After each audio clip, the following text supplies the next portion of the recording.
right, so we're here to talk a little bit about some online. I gotta fix this. My online harassment. Now, I mentioned to somebody at the job we're going to talk about this topic, and they said, "Well, surely you're not going to be talking about the online trolls." And I'm going to stop you right there, brother. I'm going to put the kibosh on that right now. No, we're not talking about trolls. Ooh, did my mic I thought pick that up just now? you get a sound effect. You should have just rolled with it. The shit was right by my window. It scared the shit out of me. I'm like, it's Godzilla outside right now. So, no, I'm going to put the kibosh on that. We're not talking about trolls, right?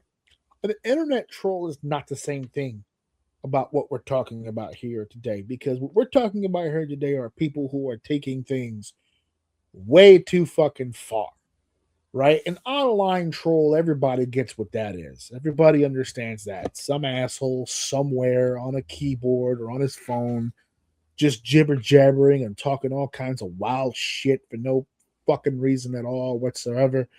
You know, there's a million different people that we can point to that are in high profile situations that know about that. You don't even need to be famous to have experienced online trolls and bullshit negativity online. But there is a whole nother level and a whole nother realm of bullshit when you have a level of celebrity, some level of fame.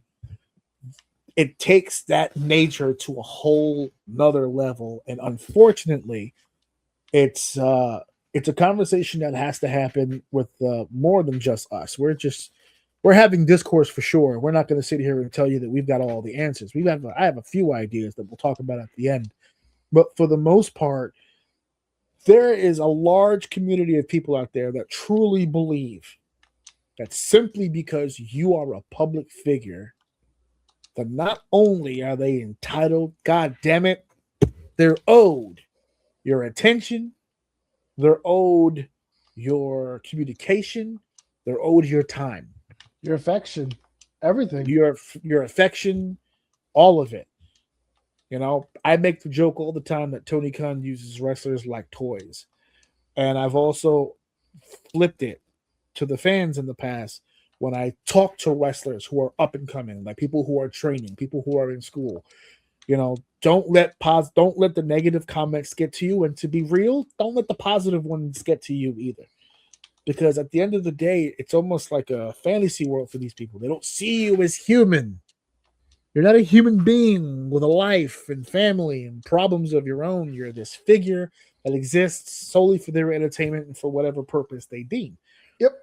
So there's a lot of that going around with people. One of the things that inspired this story, Thea Hale recently sat down. Thea Hale is an NXT superstar, and very recently there's been some conversation.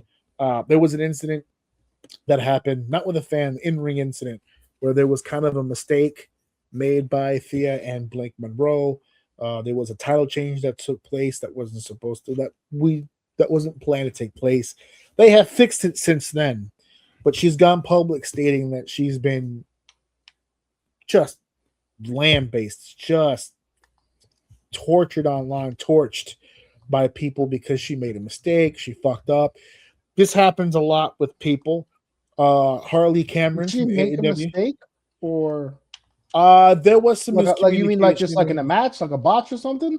Yeah, there was some sort of move that she did where she stiffed Blake with it, and Blake literally lost wind and just kind of locked up. Her muscles locked up or whatever. And normally when you hit somebody stiff like that, you're supposed to give them a minute to catch up. She didn't. She banged her, boom, and then pinned her immediately. Blake could not kick out. So it was 1, 2, 3, and there was a lot of confusion, and Blake won a title. She won the women's North American title because of it. Now, they flipped it like a week or so later, and she dropped the belt. But in the moment, it was like a big deal. And NXT kind of made it a bigger deal than just a mistake, because after that, they went public, and they were like, oh, we're implementing a new policy. You're not allowed to leave the show anymore, because they wanted to redo the spot or redo the match or whatever, and they for whatever reason, they didn't have the staff available to them, so they had to air what was. So they changed the policy up. And anyway, I guess there were some people that were mad about that. They gave her some bullshit, and she got emotional about it. And it's not up for us to say how much a person should and shouldn't take, because you got those people online. Oh, she's so fucking soft. It's comments online, tune it out, and just so some people can't. Some people just they don't have my gift. They don't have my blessings of not giving a single solitary fuck what any of you fuckers have to say about anything. She's young. She grows up on social media. It's like telling her, or not. Let's take it off her for a second. Telling people her age. I think she said she was like 22 or something like that. Yeah, I'm a 22-year-old girl, is what she said. To not care about what people think about on the internet is the same thing telling you what people our age to not care about what people think about you in school.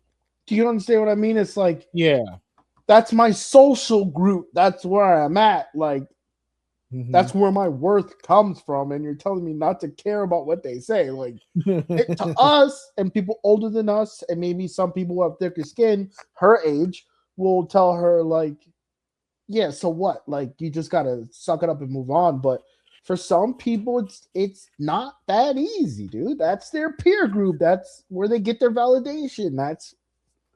It is what it is. That's a shitty place to get validation, but that's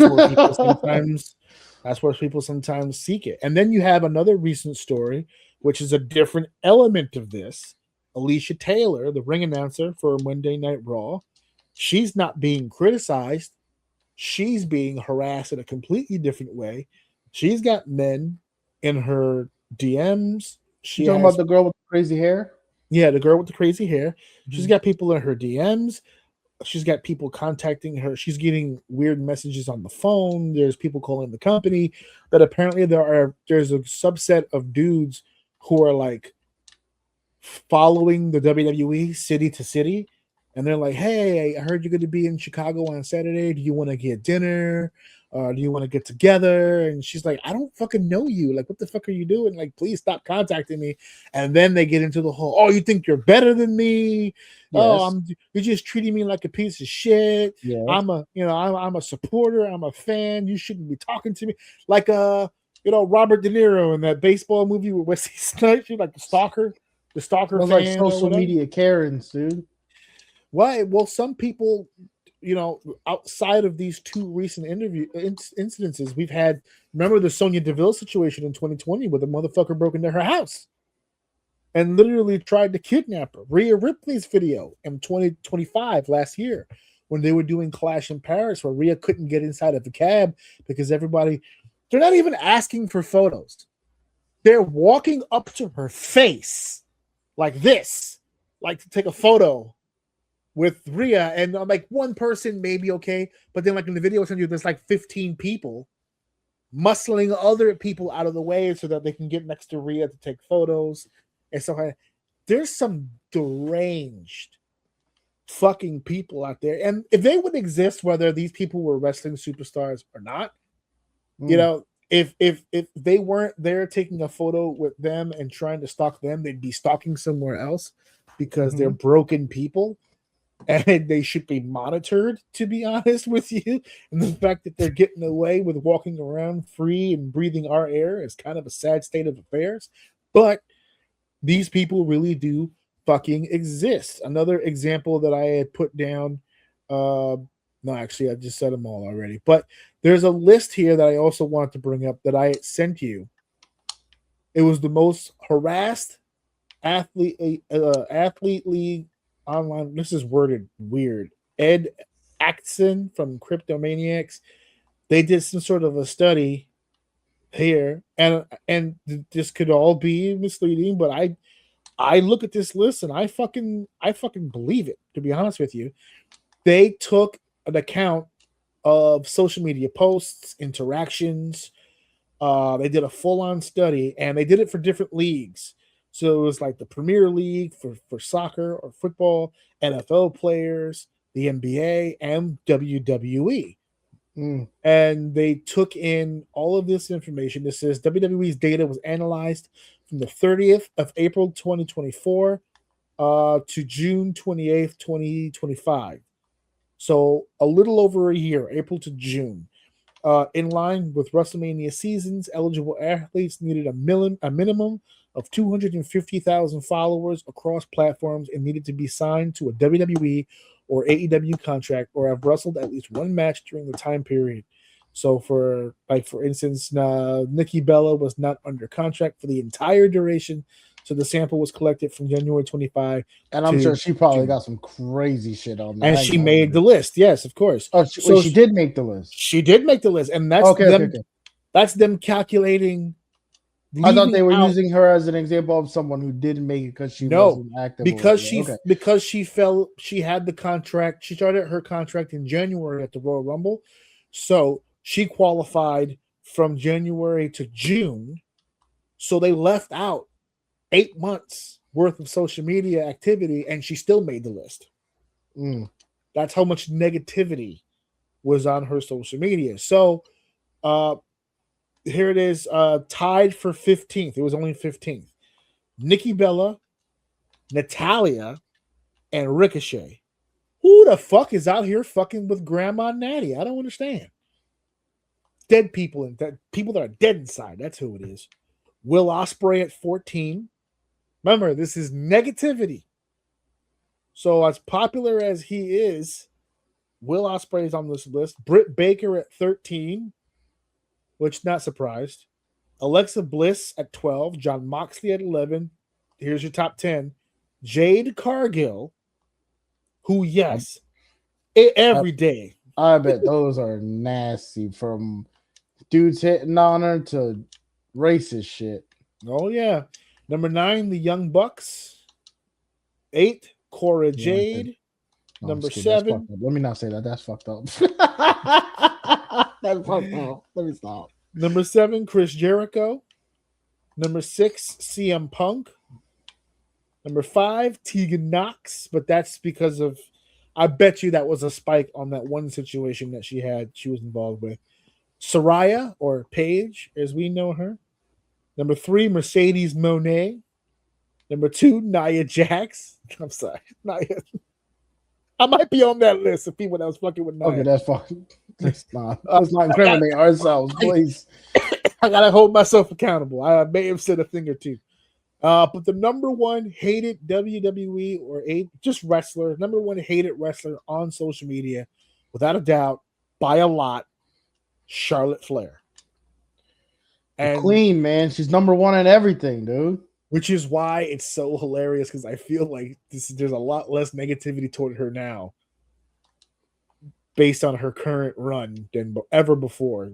She's kind of getting off that. But for a long while, she was. And these are coming from people. There was, I forgot to add this to the list. Let me look this up while I'm talking about her. There was one lady in particular. This is more of an extreme, but it's not out of the realm of possibility. Japanese wrestler who committed suicide due to social media, whatever. What was her name? I want to get there. It goes.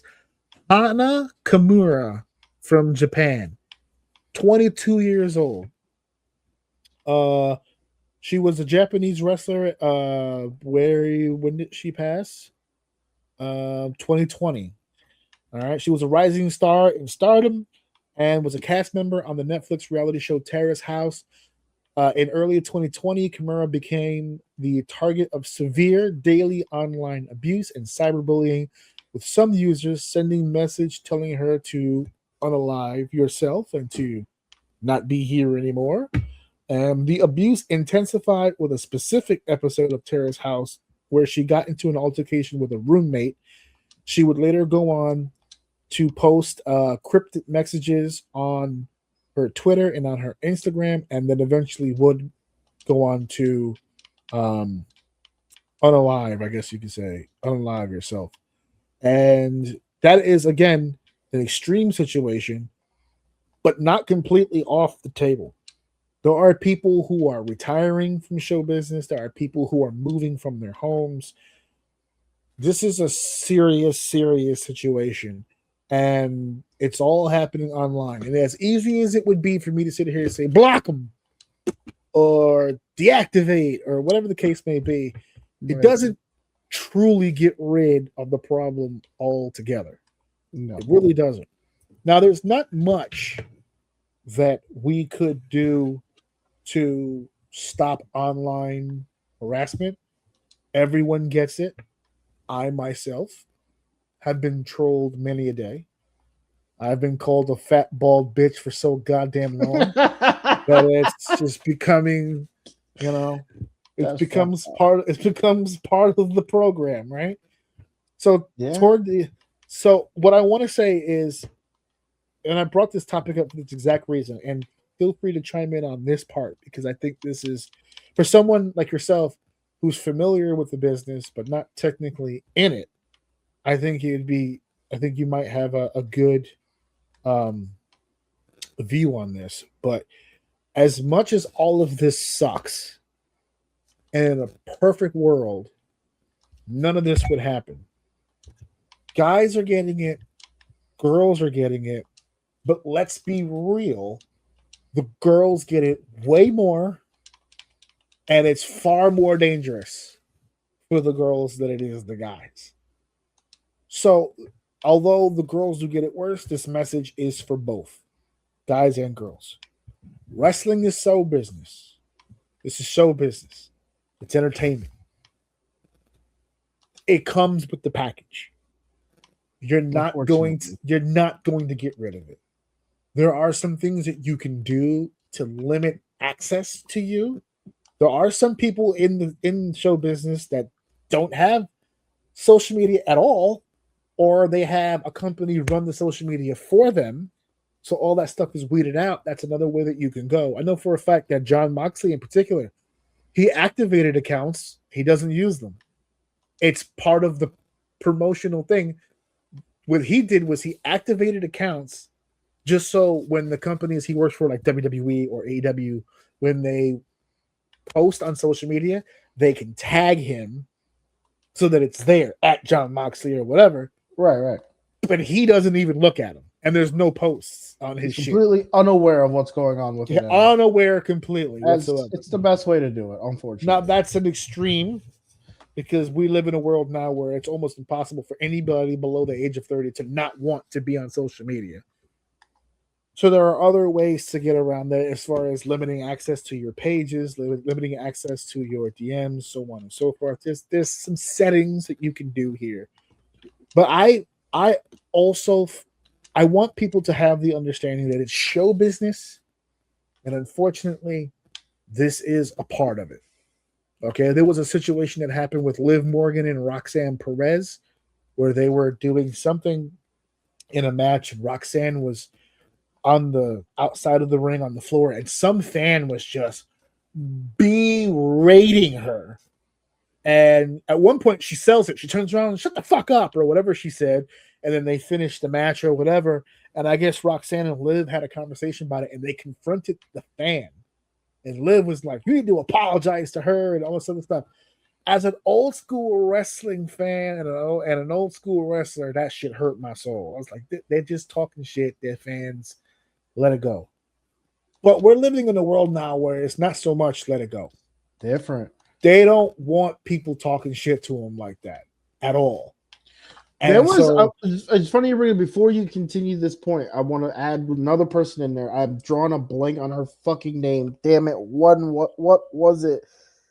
Wrestler? Yes. And she had came out, and someone actually like fucking pushed her as she was walking. It was like a young, weird looking kid. Damn, this happened like 2 PLEs ago. Fuck. Sorry, I can't remember who. I'm gonna look it up real quick while you continue. But they literally like, she like walked over. I don't know exactly why she went over to the side, but he like hit her or like touched her and like pushed her. And then you could tell she wanted to like fucking hit Julia. She kind of like Julia, yes. It was Julia. yes. What clip you're talking about now? Yes. So I wanted to throw that one in there as well because that was another one that I saw. I'm like, did that just fucking? What's wrong with that fucking kid? Why did he? You know what I mean? So, anyway, well, it's I so just funny throw that because one in there too. My initial reaction. I'm glad you brought that up because I completely forgot about that, but I did see that clip. My initial reaction to it was dope that Julia like I should punch you in the fucking face right now. You can see she wanted to fucking. Mm-hmm. That shit pissed me off. Her reaction to it was anger, which I can appreciate because I would have been fucking upset as well. I don't know if I would have sold it. I don't think she really sold it all that much, but like she held it pretty good. Yeah, she looked for a split second like she handles herself like somebody in real life who like don't fucking touch me, like at all, or I will fucking take your head off type shit, which is dope. But there's some people who react the other way, where the criticism comes or the physicality comes, something, and they wither. You know, they get upset about it. There's crying. There's all kinds of stuff. There's those who are ready to fight, and then there are those who are ready for flight. So this comes with the territory, right? So my closing statement on the territory part is understand that before you get in. Don't come into the wrestling business or show business in general and just assume wrestling, just in general. You'll be the one person who gets into show business that's completely immune to this shit, because it's not going to happen. If you don't want people talking wild to you, if you don't want people talking shit to your face, if you don't want them in your DMs, if you don't want them on comments, if you don't want them putting your name in the mud or whatever the case may be, lying about you, creating AI pictures of you on the internet, whatever the fucking case may be, don't pursue a profession that is making you a public figure. Think about it first. If you get in, unfortunately, you're in for the ride. Yeah, you're in for the ride. Unfortunately, it's kind of a part of the deal. I wish that it wasn't, but it is. As far as tips on how we can stay away from the physical part, the Rhea Ripley situation, the Sonya Deville situation, to avoid the physicality of this kind of harassment, I've said this in the past, and I've worked with promotions that I've kind of used this, so I know that it has some level of success. But guys, it's kind of on us. Help your sister out, bro. Stop looking at these situations outside of the bubble, right? Because I have seen in the past, I have seen this, where some women's wrestlers will vocalize to a locker room, to a promoter, to somebody, but there's either a group or a specific fan that's taking things too far. And it's becoming, like you said, you saw a situation where someone like pushed or shoved Julia.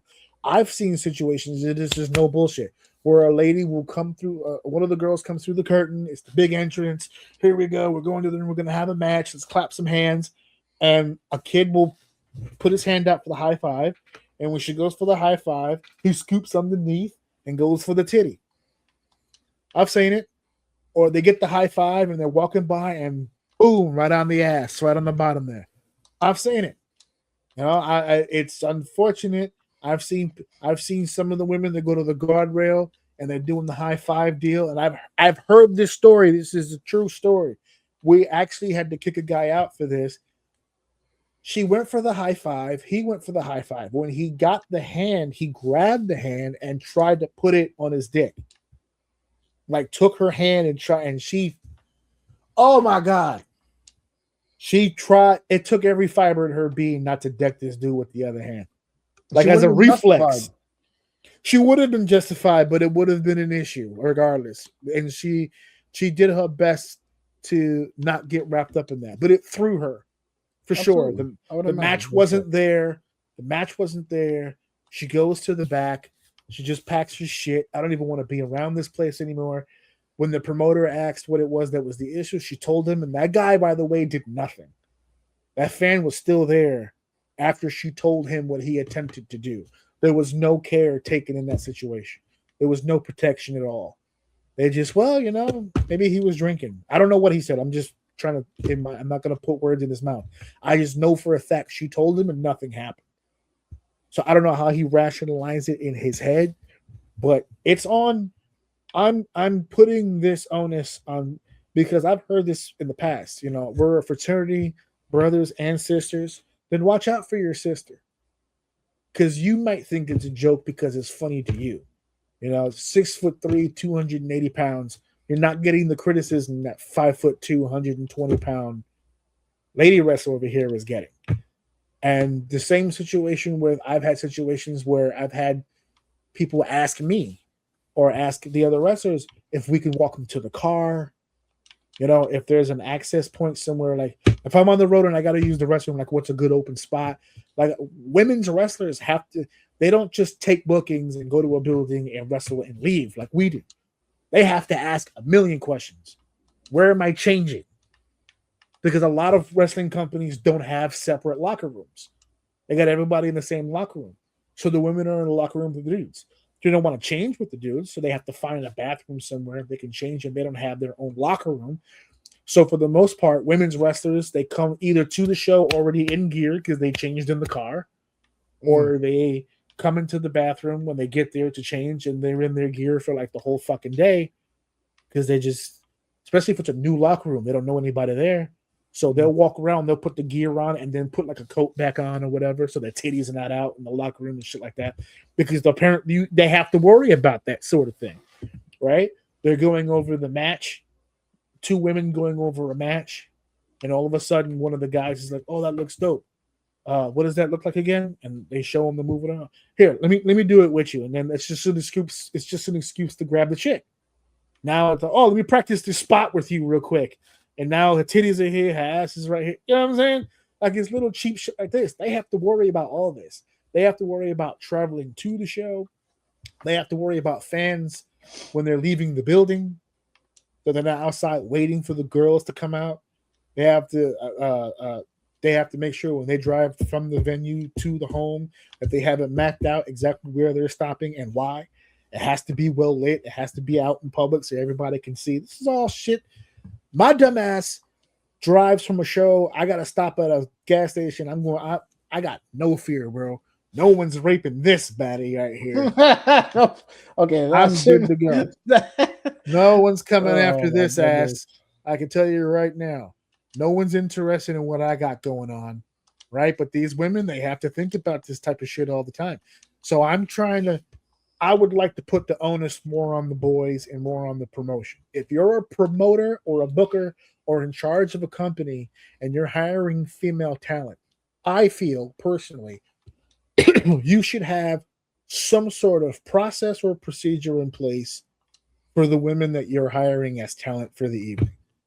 They should have an area. I'm not saying give them a private locker room. Actually, if you could, that'd be great.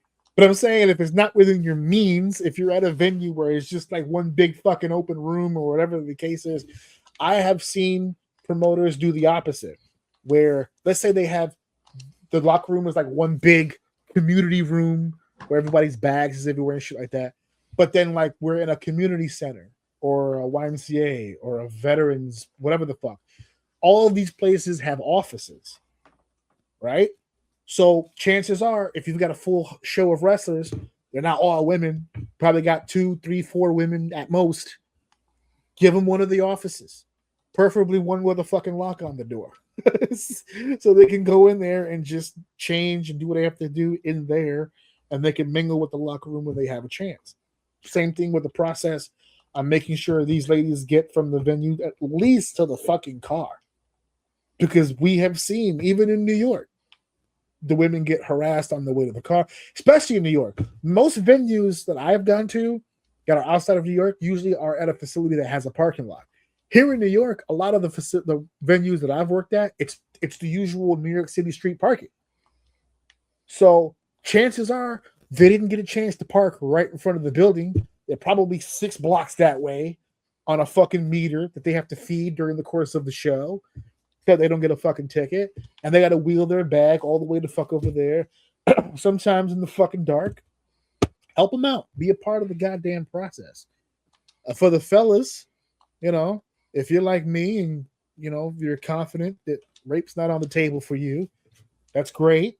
But I've seen the opposite for the men. For everyone who keeps telling me kayfabe is dead, tell the wrestling fans, because a lot of them don't get it.